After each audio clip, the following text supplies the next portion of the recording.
Hi friends, ఎలా ఉన్నారు? అందరూ బాగున్నారా? నేనైతే చాలా బాగున్నాను. ఇది ఇంటి దగ్గర అండి, ఇండియాలో ఉన్నప్పుడు. నేను ఇప్పుడు ప్రస్తుతానికి కోవిడ్లో ఉన్నాను కదా, ఇండియాలో ఉన్నప్పుడు వీడియోస్ అనమాట ఇవి. నేను డ్రైవింగ్ క్లాస్కి వెళ్ళాను అనమాట. ఇంటి దగ్గర ఉన్నప్పుడు ఎందుకులే ఖాళీగా ఉండడము, డ్రైవింగ్ నేర్చుకునేద్దామనేసి వెళ్ళినానమాట. ఇది నా 7th డే డ్రైవింగ్ క్లాస్ అనమాట. అయినా కూడా సార్ నాకు అస్సలు బండి చేతికి ఇవ్వట్లేదనమాట. ఆయనే కంట్రోల్ చేసేస్తాడు. చూడండి, గేర్ ఆయన వేసేస్తాడు, మళ్ళీ స్టీరింగ్ కంట్రోల్ ఆయన చేసేస్తాడు. చాలా బాధ అనిపించింది అనమాట. చాలా బాధ అనిపించింది, అట్ ద సేమ్ టైం చిరాకు కూడా అనిపించింది. అసలు బండి చేతికి కంటే ఎప్పుడు నేర్చుకోవాలనేసి. సరే, నేను చిరాకు పడతా అంటే సార్ ఏమన్నారంటే, మేడం ఆయన గమనించేసినాడు నన్ను, ఇంక మేడం వేరే స్కూల్కి పంపిస్తాను మీకు, ఆడనే డ్రైవింగ్ స్కూల్లోనే పక్కనే ఆయన అయితే పెద్ద ఆయన ఉంటాడు, అక్కడికి వెళ్ళి నేర్చుకోండి మేడం, నేను చెప్తానన్నాను. ఓకే సార్, నేను వెళ్తాను, పంపించాను అన్నాను. అక్కడికి వెళ్ళిన తర్వాత అండి, నిజంగానే అన్న అయితే చాలా హ్యాపీగా నాకు బండి ఇచ్చిన.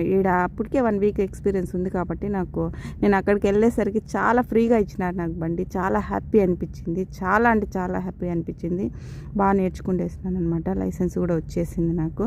ఇలాంటి ఎక్స్పీరియన్స్ మీకుంటే నాకు కామెంట్స్ చేయండి, ఓకేనా? థ్యాంక్ యూ సో మచ్ అండి watching for my video. Bye.